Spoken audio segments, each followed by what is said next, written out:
Assalamu alaikum viewers, so I'm back with another video. So today we are going to talk about the admission process for Sweden. I guess it is the simplest method for as compared to any other country because जब हम UK की बात करते हैं तो हमें consultants की ज़रूरत इसलिए पड़ती है because the consultants are in the direct contact with the universities तो यूनिवर्सिटीज़ भी जो है उन्होंने कुछ चूज़ किए हुए होते हैं consultants and they like prefer the students that are coming to them through those consultants. So but as compared to that for Sweden it's quite simple कि यहाँ पे जो consultants हैं वो direct contact नहीं कर सकते यूनिवर्सिटीज़ को.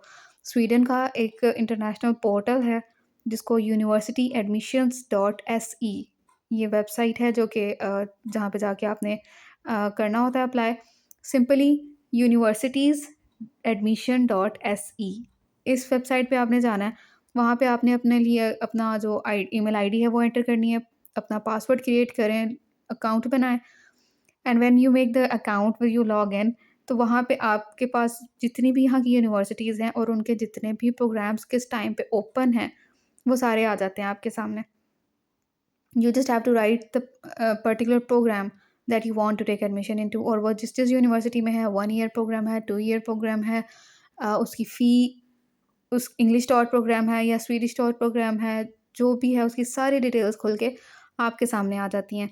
तो उसमें जिसमें भी आपने अप्लाई होना करना होता है आप एट अ टाइम 4 यूनिवर्सिटीज़ में अप्लाई कर सकते हैं और आप अपनी प्रायोरिटी भी रख सकते हैं कि this one is my first priority this is second third and fourth. तो उसमें से जो जिसका भी रिस्पॉन्स आता जाता है वो आपको ईमेल आती जाती है साथ-साथ और साथ-साथ उसकी आपके पोर्टल पे भी जो है वो सारी इन्फॉर्मेशन आना शुरू हो जाती है. तो करना क्या होता है आपने अपने पास जैसे मैंने आपको बताया लॉगिन करें, अपनी जो पोर्टल की फ़ी है वो पे करें ऑलमोस्ट जब मैंने पे की थी ऑलमोस्ट 30,000 के राउंड अबाउट रुपीज़ 30,000 रुपीज़ के राउंड अबाउट थी. एग्ज़ैक्ट कितने एससी के थे आई डोंट रिमेंबर दैट. तो आप चेक कर लें इस टाइम पे कितने हैं, तो आपने बस फ़ी पे करनी है अपने बैंक अकाउंट से अपनी कार्ड की डिटेल्स डालें और पोर्टल बन जाएगा आपका. उसके बाद आप एट अ टाइम 4 यूनिवर्सिटीज़ में अप्लाई कर सकते हैं. अगर कोई यूनिवर्सिटी आपको एडमिशन नहीं देती तो वो आपकी इन्फॉर्मेशन या जो आपने अप्लाई किया हुआ था उसके आगे डिलीटेड लिखा हुआ आ जाता है. आप उसकी जगह फिर एक नई यूनिवर्सिटी में अप्लाई कर सकते हैं. और अगर किसी यूनिवर्सिटी में आपका एडमिशन हो जाता है तो उसका भी नोटिफ़िकेशन आपकी वेबसाइट पे भी आ जाता है और आपको ईमेल भी आ जाती है कि ये आपका एडमिशन लेटर है और आपको इतने दिन में फ़ीस सबमिट करानी है. जो करना होता है सब कुछ उस पोर्टल पे आता जाता है. जब जैसे ही आप फ़ीस सबमिट कराते हो आपका एडमिशन आ जाता है, आपका फाइनल डिट आ जाता है लेटर. उसके बाद आपने डायरेक्ट एम्बेसी में जो है वो अपने फ़ाइल सबमिट करानी है और उसके बाद आपकी बायोमेट्रिक्स की या फिर इंटरव्यू की डेट आ जाएगी और जो भी होता जाएगा वो सिंपल सिंपल सा प्रोसीजर है. आपको किसी भी कंसल्टेंट के पास जाने की ज़रूरत नहीं है क्योंकि कंसल्टेंट्स जो हैं वो उनका कोई भी इसमें लेना-देना नहीं होता. कुछ भी स्पेशल अलग से वो नहीं कर रहे होते कि आप करेंगे तो वो अलग होगा और कंसल्टेंट्स करेंगे तो वो अलग होगा. क्योंकि मैं यूके को जानती हूँ और इसको यूके का ये होता है कि वहाँ पे आप जो आपके जो कंसल्टेंट्स होते हैं उनका डायरेक्ट कॉन्टैक्ट होता है.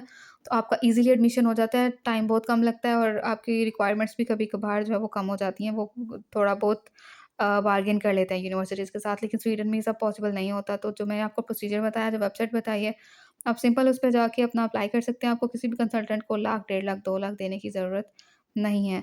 So that was for today. Stay tuned for the next video.